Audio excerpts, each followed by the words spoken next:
9,000 talagang maliwanag. Grabe. Just me yung Marimar. Isang tao lang yan eh. Wala akong laman, walang laman Gcash ko, te.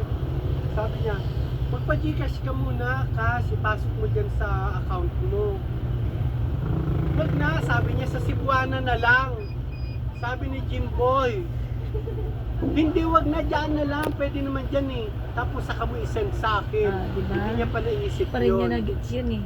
Ay, te, sa Cebuana na lang. May ID ka naman. Madali lang naman makuha Oo, yan. Dapat diba, ganun ganun lang eh. pala.